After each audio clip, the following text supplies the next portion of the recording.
Welcome back, everybody, for another deep dive. This time, we're going to be exploring something that might sound a little intimidating at first. Uh, Intelligent design runs, and Xilinx Vivado, but trust me, it's way cooler than it sounds. Think of it like this. You're building a super complex system on an FPGA, kind of like a giant digital circuit board, and you need to make sure all the signals are moving through that system perfectly in time. It's what we call timing closure in the FPGA world. And as you can imagine, getting everything synced up perfectly can be a real challenge, especially for larger, more intricate designs. That's where IDRs come in. They're like having an AI assistant that helps you optimize your design and achieve that perfect timing closure. Yeah, what's really fascinating about IDRs is that they use machine learning to get the job done. It's like having a tool that learns from its own experience and applies that knowledge to your design. And the results are pretty impressive, especially when dealing with those really demanding designs where you're pushing the limits of the FPGA's capabilities. It's like the tool gets smarter over time, almost like it's developing its own intuition. Exactly. And that's what makes IDRs so powerful. They can see patterns and make connections that a human designer might miss, especially when you're dealing with designs that have high utilization, meaning you're using a lot of the FPGA's resources, and a lot of congestion, meaning the signals are packed in tightly, like rush hour traffic on a microscopic scale. In those situations, traditional optimization methods might struggle, but IDRs can often squeeze out some extra performance gains. For example, AMD claims you can see improvements of 13% or better for ultra-scale plus devices, and 8% or better for Versal devices. Wow, those are some serious gains. So to be clear, for someone who might not live and breathe FPGAs, high utilization is when you're using a lot of the physical space on the FPGA, right?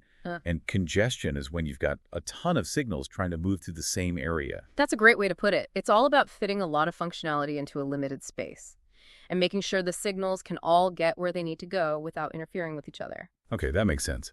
So let's dive into how these IDRs actually work. You mentioned machine learning. Can you break that down a bit more? What's happening under the hood? Sure, IDRs don't just randomly try different things. They actually go through a structured three-stage process. The first stage is all about exploration. In this stage, Vivado analyzes your design and starts experimenting with different optimization strategies. Think of it like trying different puzzle-solving techniques to see what works best. So it's like Vivado is brainstorming different approaches, kind of like a designer would, but much faster and more systematically. Exactly. And it's using machine learning to guide its exploration, learning from the results of each experiment. Then in stage 2, it moves on to refinement, based on what it learned in the exploration stage.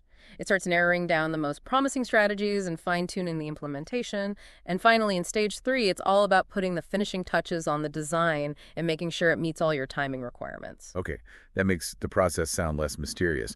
But what's actually happening inside Vivado during these stages? Well, Vivado is doing a lot of heavy lifting behind the scenes. It starts by analyzing your design constraints, which are basically the rules that define how your design should behave in terms of timing and performance. It's making sure those constraints are clear, consistent, and optimized for the best results.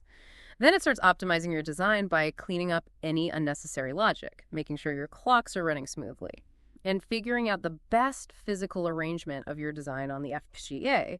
That's what we call placement and routing. So placement is like deciding where each piece of the puzzle goes on the board, and routing is figuring out how to connect all those pieces together. That's a good analogy. And Vivado is using its machine learning capabilities to make those decisions in a way that optimizes timing closure. So it sounds like IDRs are doing a lot of the work that a designer would normally do manually. Does that mean we can just hit go and let the AI do its thing? It's tempting to think so, but not quite. While IDRs automate a lot of the optimization process, you're still in control. You initiate the process, and you still need to understand the results and make decisions based on your design goals. So it's more like having a superpowered assistant than a replacement for the designer. Precisely. Think of it as a collaboration between human expertise and artificial intelligence. You're still the conductor, but you have an incredibly talented orchestra at your disposal. Now that we understand the basics of how IDRs work, let's talk about how to actually use them in Vivado. What are the steps involved in running an IDR? It's actually pretty straightforward. You start by running your usual synthesis and implementation runs. That gives you a baseline to compare against. Then you open up the Runs Manager in Vivado, right-click on your implementation run, and select Close Timing using Intelligent Design Runs. That's the secret handshake to unleash the AI assistant. Okay, so it's not like some hidden feature buried deep in the menus. It's right there, front and center. And once you launch an IDR, What happens next? Do you just sit back and wait for the magic to happen? Well, there is a bit of waiting involved as Vivado crunches through all the possibilities, but it's not completely hands-off. You'll want to monitor the progress and check the reports that Vivado generates. This gives you insights into what the AI assistant is doing and how it's impacting your design. So it's not a black box. You can peek inside and see what's going on. Exactly. You can see which strategies Vivado is exploring, how it's modifying your constraints, and what kind of performance improvements it's finding. This helps you understand the process and make sure it's aligned with your design goals. Now, I'm curious about when IDRs are most beneficial. Is this something that every FPGA designer should be using all the time, or are there specific situations where they really shine? That's a great question. IDRs are a powerful tool, but they're not a magic solution for every design challenge. They're particularly useful when you're dealing with complex designs that are pushing the limits of the FPGA. Think high-speed interfaces, complex algorithms, or designs with tight timing constraints. In these scenarios, IDRs can help you achieve timing closure that might not be possible with traditional methods. So if you're trying to squeeze every last drop of performance out of your design, IDRs could be a real game changer. Absolutely. They can help you reach those aggressive performance targets and potentially even save you from having to use a larger, more expensive FPGA. That makes sense. But let's be real. Are there any downsides to using IDRs? Is there a catch to all this AI-powered awesomeness? Well, as with any tool, there are some trade-offs. One thing to keep in mind is that IDRs can take longer to run than traditional implementation runs, especially for smaller, less complex designs. So if I'm working on a relatively simple design, the extra runtime might not be worth it. Right. In those cases, you might be better off sticking with the tried-and-true optimization methods. IDRs are most effective when you're dealing with those really tough, complex designs where traditional methods are hitting their limits. And I'm guessing they can't fix fundamental design flaws. Exactly. If your design has inherent timing issues or violates basic design rules, IDRs won't be able to magically solve those problems. It's still important to have a solid design foundation and follow good design practices. So it's like having a world-class chef. They can create amazing dishes, but they can't work miracles with low-quality ingredients. That's a great analogy. You still need to provide the AI assistant with a well-structured design. All right, so we've covered the benefits and limitations of IDRs, but they're not the only tool in the timing closure toolbox, right? What other techniques should FPGA designers be aware of? Absolutely. IDRs are a powerful addition to your arsenal, but they're most effective when used as part of a comprehensive strategy. One of the fundamentals is following the ultra-fast design methodology. These are guidelines provided by Xilinx to help you create designs that are optimized for timing closure right from the start. Things like defining clear and concise constraints, using proper clocking strategies, and organizing your logic efficiently. So it's like laying a strong foundation for your design before you start building the walls and the roof. Precisely. And Vivado itself provides some helpful tools to assist you in this process. For example, the Report QR Suggestions feature can analyze your design and provide recommendations for improvements. It's like having a design consultant built right into the tool. Exactly. And on top of that, Vivado also offers ML strategies, which, as the name suggests, use machine learning to explore different optimization options and help you find the best settings for your design. So it's like having an entire team of AI assistants working together to optimize your design. And speaking of older hardware, I believe there's one important limitation of IDRs that we need to mention.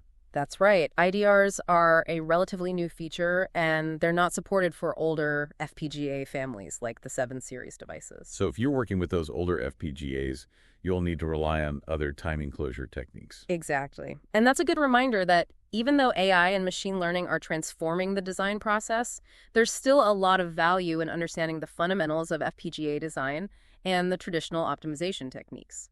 Okay, so we've covered a lot of ground in this deep dive. Let's take a moment to recap why our listeners should be excited about IDRs and what they can bring to the table. Well, for starters, IDRs can save you a ton of time and effort. Instead of manually tweaking settings and trying to squeeze every last bit of performance out of your design, you can let the AI assistant do the heavy lifting. Yeah, and that frees you up to focus on the more creative and strategic aspects of design. Plus, there's the potential for better results. Right. IDRs can often achieve timing closure where traditional methods might struggle. They can also help you improve the overall performance of your design, potentially allowing you to use a smaller, less expensive FPGA. So it's like having your cake and eating it too. Yeah. You get faster design cycles and potentially better performance. Exactly. And as AI and machine learning become more prevalent in design tools, we can expect even more exciting advancements in the future. Which brings me to something I've been thinking about. Yeah. How do you see the role of the FPGA designer evolving in this new era of AI-assisted design? Hmm. It's a fascinating question. I think we're moving towards a more collaborative relationship between humans and AI. The designer's role might become less about the nitty-gritty details of implementation and more about guiding the AI assistant, setting the goals, and making sure the design meets the overall system requirements. So more like an architect or a conductor, shaping the overall design while the AI handles the finer points. Precisely. And that shift will require designers to develop new skills like understanding how to work effectively with AI tools and how to interpret the results they produce. That's a really interesting perspective. It sounds like the future of FPGA design is going to be a pretty exciting place to be. Absolutely. And it's a great time for designers to start exploring these new tools and techniques and to start thinking about how they can leverage AI to push the boundaries of what's possible. Well, that about wraps up our deep dive into Villikin's intelligent design runs. We hope you've surfaced from this episode with a newfound appreciation for the power of AI and machine learning in FPGA design. And maybe even a few ideas for how you can apply these techniques to your own projects. Thanks for diving deep with us today. We'll catch you in our next episode. Well, for starters, IDRs can save you a ton of time and effort. Instead of manually tweaking settings and trying to squeeze every last bit of performance out of your design, you can let the AI assistant do the heavy lifting. Yeah, and that frees you up to focus on the more creative and strategic aspects of design. Plus, there's the potential for better results. Right. IDRs can often achieve timing closure where traditional methods might struggle. They can also help you improve the overall performance of your design, potentially allowing you to use a smaller, less expensive FPGA. So it's like having your cake and eating it too. You get faster design cycles and potentially better performance. Exactly. And as AI and machine learning become more prevalent in design tools, we can expect even more exciting advancements in the future. Which brings me to something I've been thinking about. How do you see the role of the FPGA designer evolving in this new era of AI-assisted design? It's a fascinating question. I think we're moving towards a more collaborative relationship between humans and AI. The designer's role might become less about the nitty-gritty details of implementation and more about guiding the AI assistant, setting the goals, and making sure the design meets the overall system requirements. So more like an architect or a conductor, shaping the overall design while the AI handles the finer points. Precisely. And that shift will require designers to develop new skills, like understanding how to work effectively with AI tools and how to interpret the results they produce. That's a really interesting perspective. Mm-hmm. It sounds like the future of FPGA design is going to be a pretty exciting place to be. Absolutely. And it's a great time for designers to start exploring these new tools and techniques and to start thinking about how they can leverage AI to push the boundaries of what's possible. Well, that about wraps up our deep dive into Xilinx's intelligent design runs. We hope you surfaced from this episode with a newfound appreciation for the power of AI and machine learning in FPGA design. And maybe even a few ideas for how you can apply these techniques to your own projects. Thanks for diving deep with us today. We'll catch you in our next episode.